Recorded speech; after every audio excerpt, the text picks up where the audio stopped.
निका कामेश्वरास्त्र निर्दग्ध सभण्डासुरशून्यका ब्रह्मोपेन्द्र महेन्द्रादिदेव संस्तुत वैभव हर नेत्राग्निसन्दग्ध काम सञ्जीवनौषधिः श्रीमद्वाग्भवकूटैकस्वरूप मुख पङ्कज कण्ठाधः कटिपर्यन्त मध्यकूटस्वरूपिणी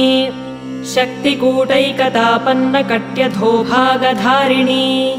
मूलमन्त्रात्मिका मूलकूटत्रय कलेवरा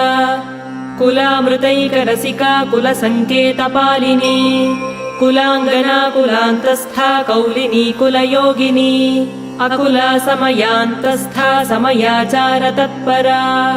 मूलाधारैकनिलया ब्रह्मग्रन्थिविभेदिनी